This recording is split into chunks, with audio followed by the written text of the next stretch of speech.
never heard before. Elegbete TV Radio, the pathfinder for radio. Elegbete TV Radio, we dare to lead. Hello, everybody. What's up, people? My name is Timmy Dakuro, and you're listening to Elegbete TV Radio. Stay tuned. Mesdemoiselles, mesdames et messieurs, je vous dis bonsoir. Je m'appelle Demotte et ce soir, je suis avec LGBT sur LGBT TV Radio. You're listening to Elegbete TV and Radio. You are listening to Elegbete TV Radio. Elegbete TV Radio. Redefining broadcasting. Listen.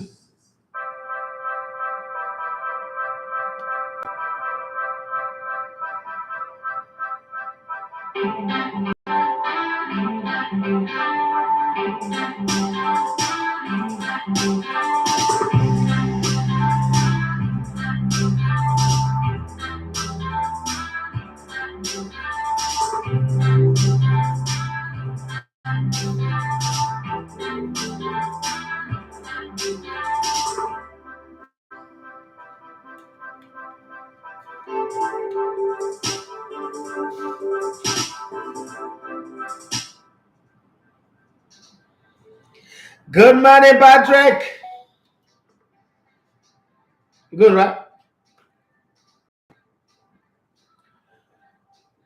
All right, good morning and welcome to the Monday edition of the Sports Buffet on Elegbete TV Radio. It's the 28th day of the month of November 2022. It also means that the World Cup has been going on for 8 days now, over a week. Some countries have played their second matches. Some are still stuck in first. Only one team is confirmed through to the next round, if I'm not mistaken, and that's France. It means they've also, by virtue of that, exercised the the defending champion cause of always getting knocked out of the group stage. That said, one country have also been eliminated, the host country, Qatar. Yes, they couldn't hold it after 2 games. They've lost 2, scored 1, conceded 5 goals. Not good enough at this level. World Cup, you can bribe to host it. You can buy it if you have the money.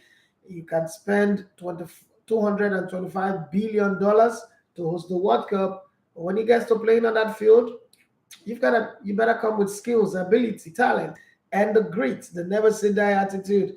And from the look of things, Qatar don't have it. But then there are 3 other teams in that group: the Netherlands, Ecuador, and Senegal, all within a shot of going through. Who will go through? We don't know yet. Until they play their last game of the group, we don't know. We can speculate. We just have to watch and see how it goes. But you see, every continent have had their moment. This World Cup, maybe North America have not, but every continent have had their moment. Richarlison scored a wonder goal and got 4 million followers on Instagram. These days, players are judged differently. Okay, activities in football are judged differently. Your goal can make you score. Cristiano Ronaldo did a crazy interview and became the most followed human being on planet Earth on Instagram with 500 million followers. Richarlison scored a wonder goal, a double in Brazil's 4 million followers on Instagram. Isn't that wonderful? What will I do on radio to give me 4 million subscribers on my YouTube channel? I think that's the next thing that I need to start thinking about. England started this World Cup like a house on fire, but then in their second game against the United States of America, they just couldn't find it because it was a battle between soccer and football, and it was even Stevens at the end of 90 minutes.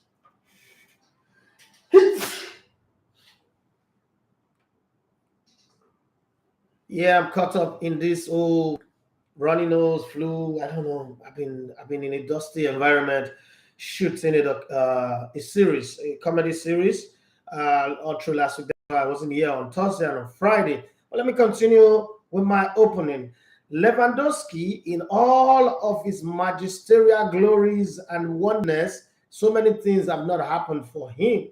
Lewandowski have never scored a goal at the World Cup until their last game, and he eventually scored one, created one, and scored one. Wonderful for him. But let me tell you one thing about a guy who has scored in the World Cup, played in the finals, won the World Cup, scored a World Cup hat-trick, but never gets the credit for what he's done. His name is, guess. Call the statistics again, please. Scored in the World Cup, scored a hat-trick in the World Cup, played in the finals, won the World Cup, done everything, but never get credit for what he's done. Once upon a time, he was a teammate of Lewandowski. That's a very easy clue to make you see it. Thomas Müller. Thomas Müller, yes. Thomas Müller have done all of that, but doesn't get the credit that he deserves. And Argentina, okay, so Canelo Alvarez says that he would beat Lionel Messi for using the Mexican jersey and flag to wipe the floor.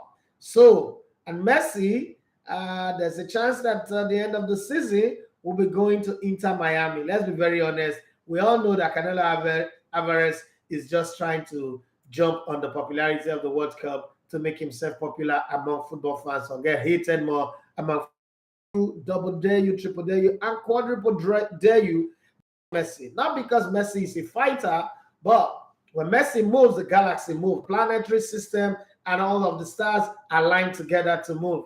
You can't get to him. This is not Macron that anybody on the street can go and slap. This is Lionel Messi. You cannot get to him. Well, the French national team, Olivier Giroud had a chance to be standout all-time highest goal scorer for France, but then the demons of Olivier Giroud happened, had easier chances to score, to create a scorpion kick chance for him, a header, an impossible header, and all of that. That's what he knows how to do. But well, who cares? If France have 6 points, scored 6 goals, considered only 2, won all 2 games that they played so far, already through to the next round, the round of 16. The next game, they just might be fielding a weakened team. It doesn't really matter because there's only one team, Australia, who can get to 6 points. But whatever it is, they've already beaten Australia. So head-to-head, they still top this group permanently. There's nobody who's going to overtake them there. We'll see what happened. Denmark was the dark horse. We said that Denmark might just qualify, but it's looking like that's not going to happen. Denmark and Tunisia are stuck in 1 point, but then Denmark could win their last game, and if Australia loses, Denmark are through because 4 points will be enough. Tunisia also could win their last game, and if Denmark things doesn't go the way it should go for Denmark and Australia, Tunisia are going through as well. Well, the Poland, Argentina, Saudi Arabia, and Mexico group is still wide open. Mexico have 1 point, but they could win their next game, and if results in the other games go their way, they will go through. Look at it from this angle. Argentina needs to play Poland. That's the way it is. So Argentina knows that they must win to go through. So hypothetically, Argentina beats Poland, and Mexico beats Saudi Arabia. That does look to me like a goal difference will come to play, and Mexico need to score plenty of goals against Saudi Arabia, but Saudi Arabia doesn't look like a team that you can score that many goals against. Saudi Arabia also knows that if they win their last game, they've got 6 points, they go through. So there is a whole lot riding on this one.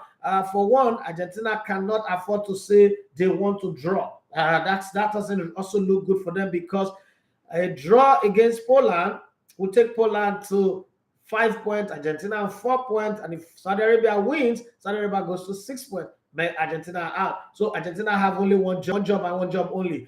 Go and beat the Poles as much as you can. Polish the stadium with the Poles. Okay, so for Spain and Germany, who are stuck in the same group, you won't believe it. Germany just have only 1 point. It would have been 0 anyway. They would have been out of the tournament, but they still won the shot. So Spain, 4 points after scoring 7 goals in their first game. They couldn't find the goals. It ended 1-1. They are eliminated. 4 years from now, they will be hosts, so they qualify automatically. Then Mexico and US are already qualified, and it does look like then Mexico and US are going to go out from the group stage and go start preparation for the next one. That's very, very funny anyway. But hey, it is what it is. So Croatia top their group with 4 points, just the same as Morocco. Talking about Morocco, somebody sent me a message, and I'm going to throw it to my strike partner here, Benedict, as we go on the show. Yes, Anita says, Edafe, good morning. Good morning to you, Anita. I want you to run the commentary of the final goal by Morocco on your show this morning. I hope I am not asking for too much. I don't think you're asking for too much, but I think I'll show that to Benedict. He's a commentator in the house. I'm no longer a commentator. I'm retired. I'm going to pass that on, but I will try. Brazil, 1 game played, 2 goals scored, 3 points achieved, none considered. That's a good one for them. Switzerland as well. 1 game played, 1 goal scored, 3 points achieved. That's a good one. Cameroon have 0 points, 0 goals. Okay. 0 goals. You have to make it sound like that. Yeah, 0 goals. Yes, Serbia, on the other hand, I've considered 2, scored none as well. So we'll see how that goes. In the other group, the final group, Group H, Portugal is the only team with a win in that group as they beat Ghana 3-2. There's encouragement on the side of Ghana, even though they are bottom of the group, the fact that they were able to score 2 goals. But I think that they started that game with too much respect for Portugal, and just as it is, they better find a way to win their next game, because any defeat for them, Ghana are coming back home again. They managed to get past Nigeria, but then this time around, there's no head-to-head. It's just go straight and win your game. Having said that, I want to say good morning to you, Benedict Eki, and thank you very much for holding the fort last week, Thursday and Friday. I was away shooting a movie. I'm back now. I don't know. I'll be out again if duty calls, but let's do the show. Anytime you see me, let's do as much as we can do. Okay. Benedict, say good morning to everybody out there. Good morning. Okay. Benedict, say good morning to everybody out there.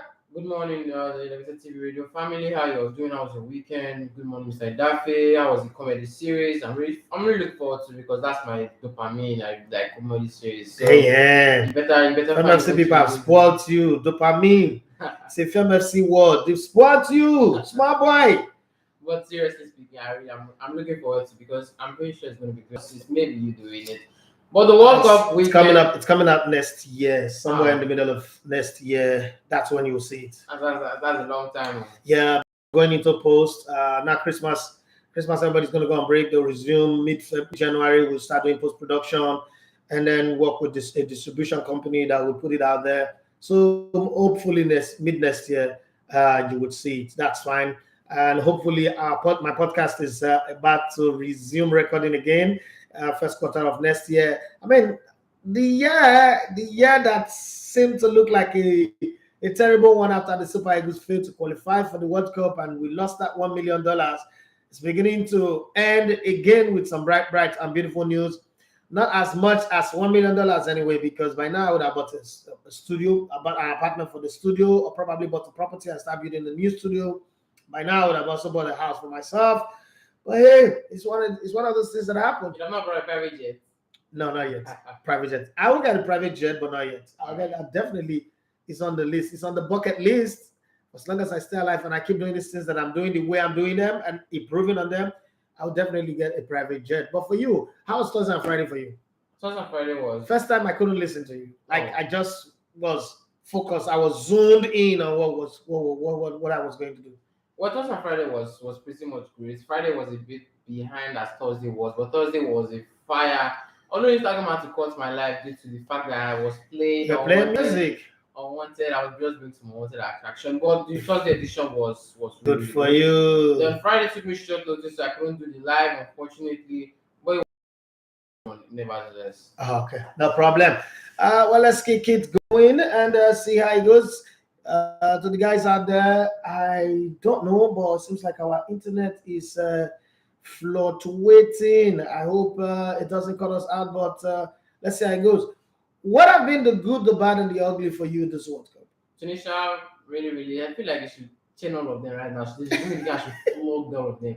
What kind of game did they play against Australia? That's what they call bad. I'm not going to say they played bad football. What about ugly? That's bad. Okay, you didn't get to ugly play because they still have a shot at qualifying. What about Belgium? Is Belgium not ugly? They are insulting each other, fighting each other. You're old, you're not old. You're weak, you're not weak. Like I always say, Belgium and Netherlands are always golden generation. So whatever they like, they can do. But Tunisia, like I always say, Belgium and Netherlands are always golden generation. So whatever they like, they can do. But Tunisia, I really feel like they should have at least gotten something against Australia. So Will you renew Martinez's contract? His contract runs out at the end of the World Cup. Would you renew his contract?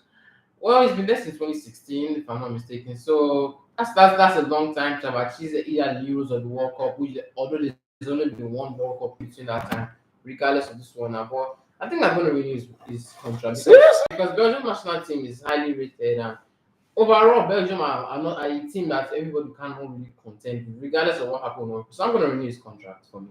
Okay.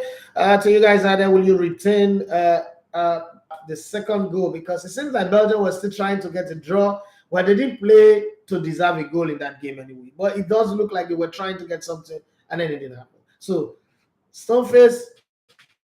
Set it up for Morocco, who said the mighty cannot fall. FIFA's ranking second in the whole wide world as stormed by the 22nd ranked team. That's a whole lot of gap between Belgium and Morocco. Belgium's 100% group stage has been halted, and it's a team they've only met thrice in their history of Belgium national team. Once in the World Cup and twice in a friendly. But regardless of that, Morocco have taken the whole wide world by storm. They might not be doing the Asian magic as I competition, but Africa, maybe Shakira is right. This time for Africa, Belgium really have a whole lot of work cut out for them. But Morocco, it's not the end of the road, but it's surely just the beginning for something that might be better. Not the same manager who qualified them for this competition might have had a lot of altercation with the players, but this is magnificent. You don't see teams defeating Belgium like this every time. 100% group stage record that has been lasting for 3 years now. It's not easy. Kudos to Morocco. All right, I don't know what you guys think. You guys are headed out there. What do you think about East remake of the final goal? We didn't mention the name of the scorer. Ziyech that passed the ball. I don't know where it's you. What do you make of that? Okay, what do you make of that? I don't know if I would do mine. I don't have the skills anymore. The skills of the commentator have deserted me, have left me since 2014. But we'll see as the show goes. What's your take on that one? But then let's start.